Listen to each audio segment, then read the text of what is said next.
what President Trump calls for. The strength comes from the support through this UDCG. And so we send a message today also to Moscow. Ukraine is strong. It has many friends. Its friends stand with them. Thank you. John Rustem, ladies and gentlemen, this has been the second successful meeting chaired by us both, John. Thank you for the very good and friendly cooperation. Together with the other supporters of Ukraine, we set a lot of things in motion today. Germany and UK invite all partners to join forces to further develop UDCG. We are convinced that we can double our effort and deliver more effectively against the Ukraine demand signals. Therefore, we will work on proposals focusing especially on collaborative projects. This will allow us to jointly manage projects that would be too big for us individually. These proposals will also foster cooperation between Ukraine industry and the industries of partner nations. We also have to better integrate the different support formats, UDCG and SATU and capability coalitions. Our teams will meet next week, starting with this work, as I said, next week. Rustem, you have shown that you are capable of defending yourselves, and you are doing it prudently and effectively. You have become leaders in the area of drone development. You are successfully countering the majority of Russia's massive drone strikes. And just last weekend, you proved that you can use drones to neutralize weapons that might be directed against you. Congratulations to that really impressive operation. Last week in Berlin, we agreed, Rustem, that Germany will provide funding for long-range weapons that will be manufactured in Ukraine. With this, we are implementing the goal we have set ourselves, namely to strengthen your capabilities, both military and industrial. Produced by your defense industry, these systems will quickly be in the hands of your armed forces. In the case of the long-range weapons I just mentioned, even before the end of the year. Moreover, we will enhance the options available for repairing systems in Ukraine. And we will strengthen your air defense by delivering additional weapon systems and ammunition. With our immediate action on air defense initiative, we are once again approaching the other supporting nations. We want to raise money for additional air defense systems and their urgently needed ammunition. Last year, we were able to come up with roughly 1 billion euros this way. Under the title Enduring Action on Air Defense, this is to become a permanent instrument now. We were also able to find additional countries which will support the build-up of capabilities in electromagnetic warfare. Belgium, Estonia, Italy, Sweden, and Turkey. And this includes capabilities for ensuring friendly communication, reconnaissance and jamming of hostile communication, counter-drone measures. Rustem, this goes out to you in particular. Ukraine can count on all of us. Thank you very much. Thank you. Dear colleagues, today we held the 28th Ukrainian Defense Contact Group meeting. UDCG remains the most important platform for coordinating our international military aid to Ukraine. Our meeting sends an important message to the free world supports Ukraine in its fight for a just and lasting peace. Today's meeting of UDCG marked a new stage in our joint efforts. We always discuss and was today also approached by some of our closest partners who are providing billions in military aid to Ukraine and who are building joint ventures with us and buying from Ukraine industry for Ukraine needs. Our partners came to me and asked if Ukrainian companies could build factories for producing their cutting-edge products in their countries. Ukraine's military needs are the most important factor for us. I always stress this in our conversations with partners, and our partners said that they are willing to fully pay for all the production from these factories, and that our partners will even appropriate more funding for this. We agreed that products produced under Ukrainian license abroad will go to Ukraine so long as the war lasts. We're looking forward to considering all proposals from the interested partner states. We didn't have the name confirmed yet, but we call it for now Rammstein Investment to Industries Initiative, which is a strategic shift. Under this initiative, Ukrainian companies could invest in our UDCG partner countries, and companies from UDCG countries can build their mega factories in Ukraine. We'll build drones, missiles, ammunition, and other weapons together. Ukrainian drones have changed the battlefield, and now they will change how Rammstein countries prepare for future threats.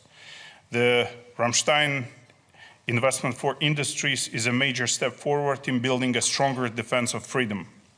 We hope that the Rammstein Industries Investment to Industries initiative will be supported through the SAFE program. This is a program from EU that will provide up to 150 billion euros for weapons production. Our partners are ready to move ahead. This is a win-win for everyone. Ukrainian companies can invest in Europe, and European companies or Euro-Atlantic companies can build their factories in Ukraine. Ukrainian companies, of course, will gain access to financing, advanced technologies, and new production sites, and strategic partnerships with leading global players. Our allies will have the opportunity to build their industrial strengths, but with all weapons supplied to Ukraine. Together, we are not only defending freedom, we are shaping the future of Rammstein defense. I'm grateful to all the countries who have recently announced new military aid packages to support our fight for freedom and peace. I'm grateful to my very good friend, Secretary Healy, and Minister Pistorius for organizing this Rammstein meeting. Peace in Ukraine must be just, lasting, and protected by international unity. Together, we are working to achieve this through the Rammstein Investment to Industries initiative and other ways. Thank you, our partners, for stepping up your support. Our unity brings a just peace closer. Thank you very, very much. Thank you very much, Secretary of State Healy, Minister Pistorius, Minister Umerov. We'll now take questions. The first question is to Roxolana Lisovska from the Ukrainian Public Broadcaster. Thank you. My question for both of us and Secretary Healy and Minister Pistorius. So on May 10, the leaders of the coalition of willing agreed the framework of sanctions against Russia in case if Russia slows down the peace talks. So in the past few weeks, Russia hasn't shown any really interest in negotiations. Should we expect those sanctions to be applied? And if yes, when? And also, I have to ask, were Britain and Germany aware of Operation Spider's Web, and how can you assess it?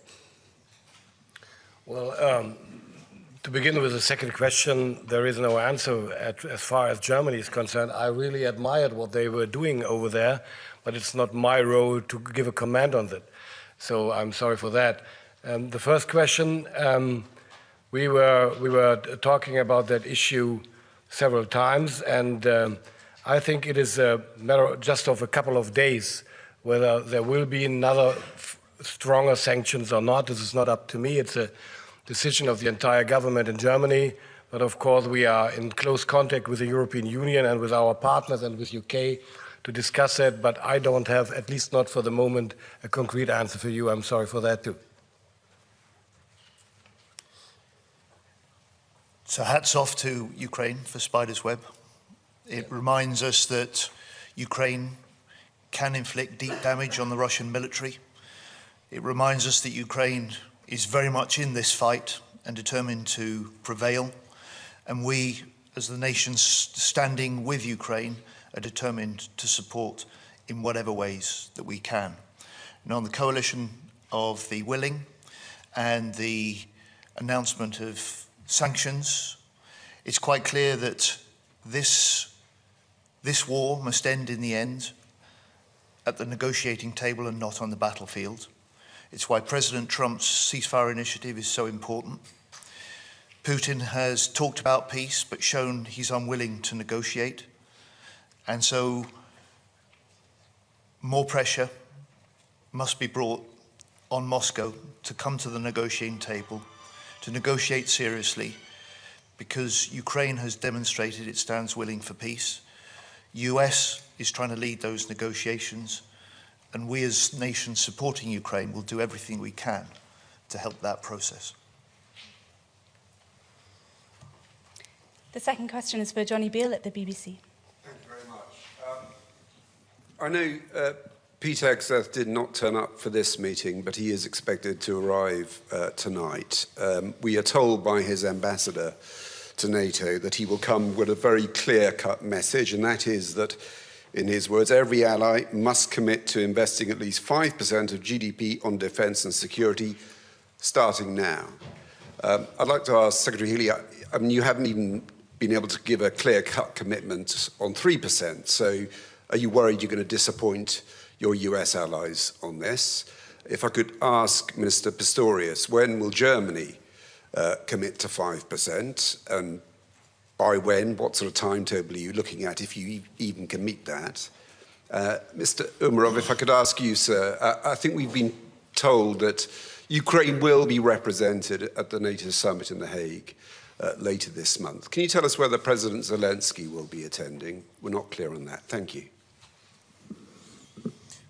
So summit discussions are for the summit, but those summit discussions will not just be about funding profiles, they will be about the crucial capabilities that each one of the 32 nations will contribute in the years ahead to strengthening NATO's collective deterrence and its collective defence.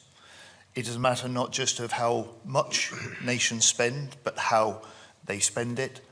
And in the UK, we've recently released our Strategic Defence Review that sets out a 10-year vision for how we'll transform Britain's forces, reinforce our NATO-first contribution to this alliance, and we recognise the urgency. We're a government that's increased funding for defence by £5 billion this year, made the plans to increase to 2.5%, a level that the UK has not spent for 15 years, and we'll do that in 2 years' time.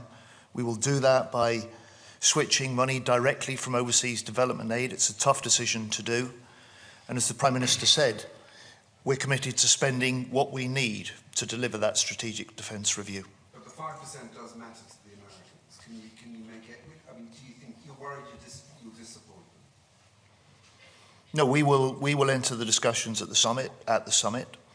The commitments that we make are valued as capabilities to this coalition. The NATO and NATO allies, including the US, value what the UK brings to NATO. We're the only nation with a nuclear deterrent that commits it in full to the NATO alliance, to all of our allies.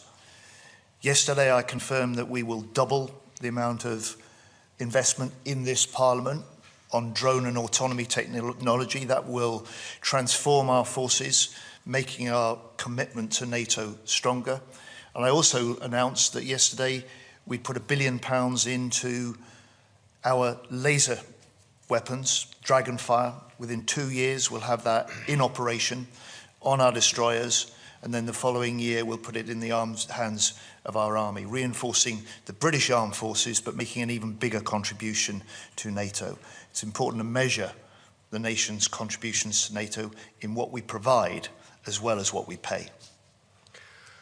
In the first place, I would like to highlight that there is nobody who really postulates 5% by anybody from now on, because this is really unrealistic.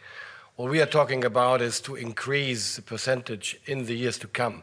This is possible and certainly needed.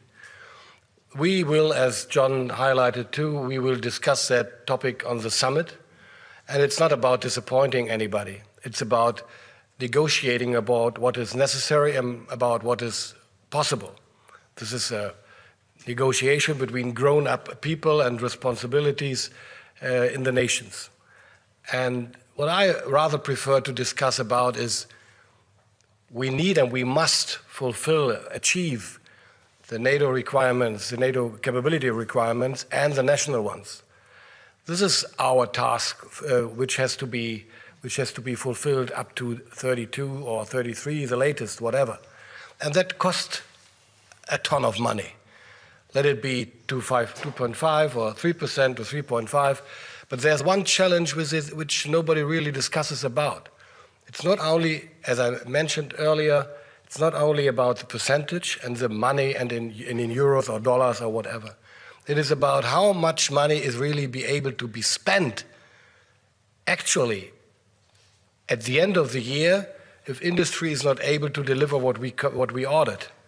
So if I had 3% of the German GDP, which would be 125 billion euros a year, and I can't spend it till the end of the year and have to give back 20 or 30 or whatever billion euros to the finance minister, this guy would be happy, but I wouldn't have spent and I wouldn't have achieved 2% or 3% or whatever. So we have to find a realistic compromise between what is necessary and what is possible really to spend, and we need new instruments for doing that and to enhance the possibilities of our industry in Europe and beyond to produce more than they used to do before. This is a challenge, though. It's not only about percentage, but I know I'm not naive. We will discuss about 3.5 or 1.5%, whatever, but what we need is to remain realistic. If we are invited, we will definitely consider it. We shall be invited. You know that Ukraine sometimes not invited. So this is the biggest challenge to us.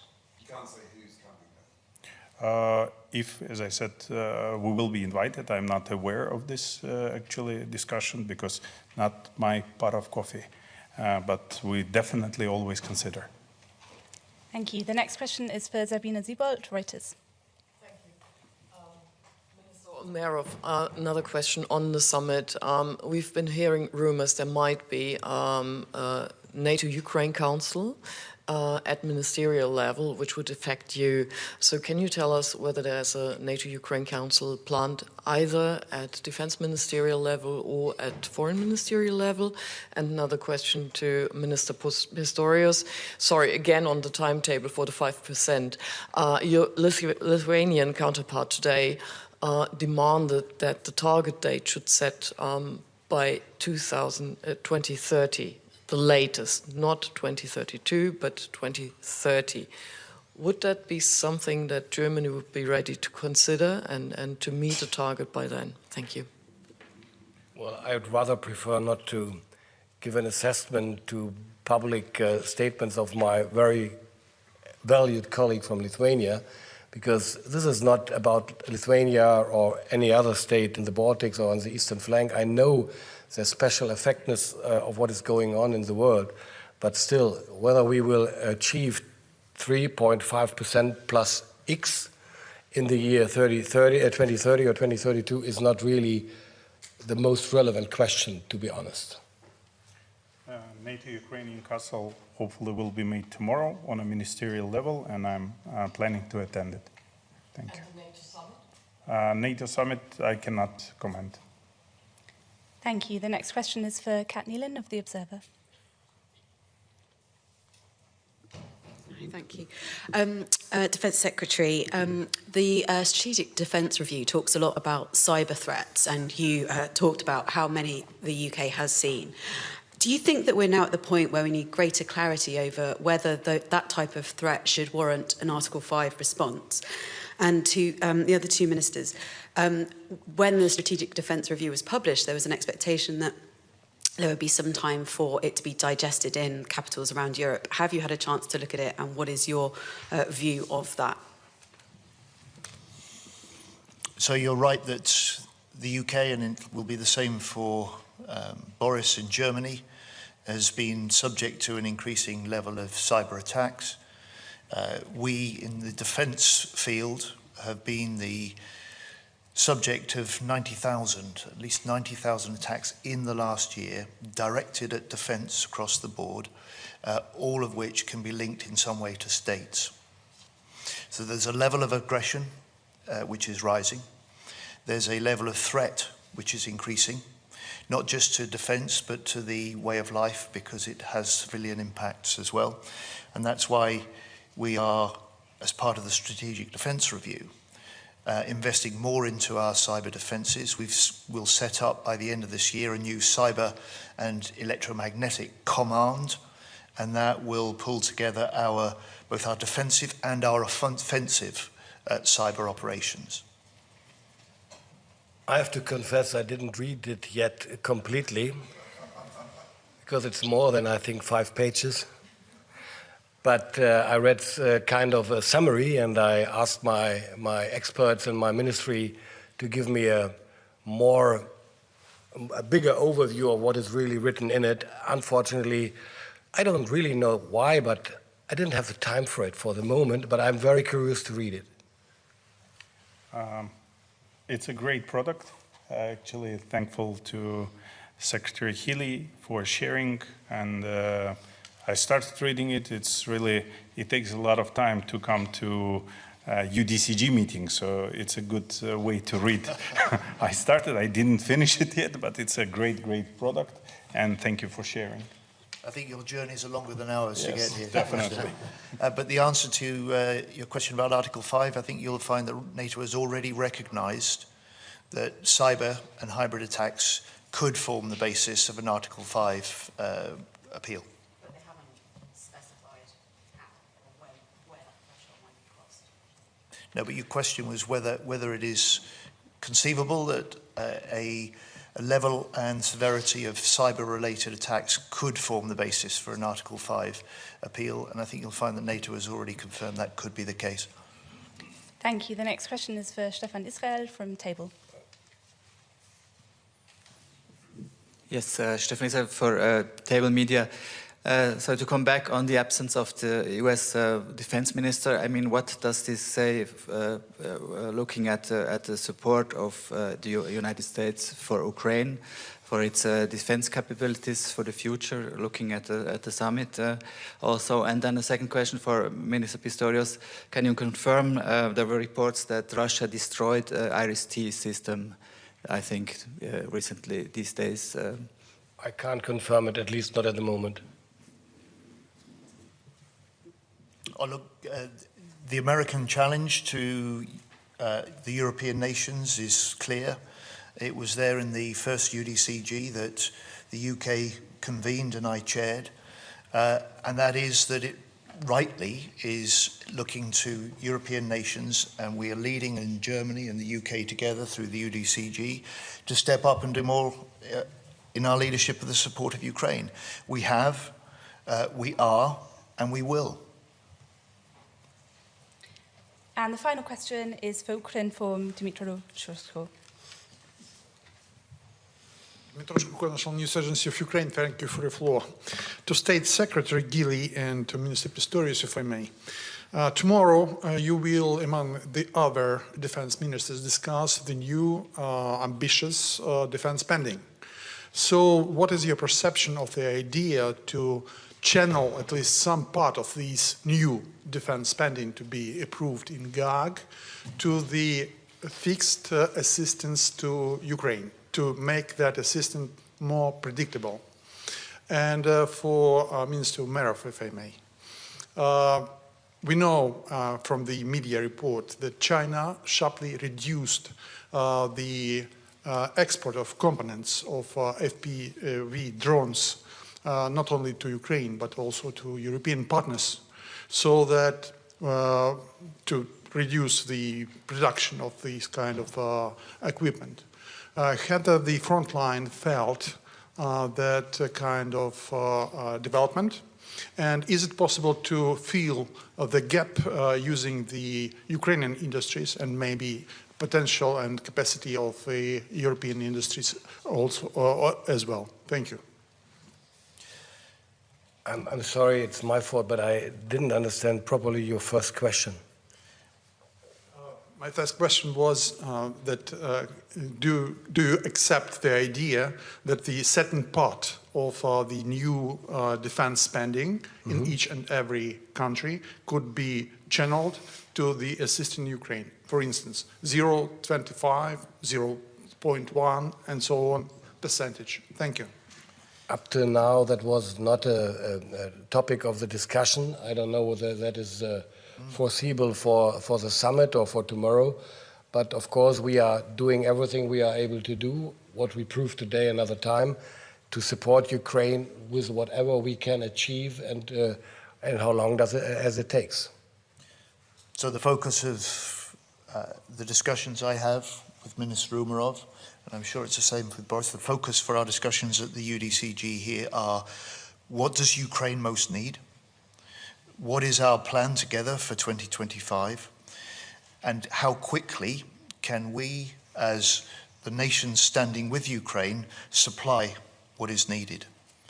And what we provide and how quickly we deliver it is more important than a sort of general discussion about levels of spending.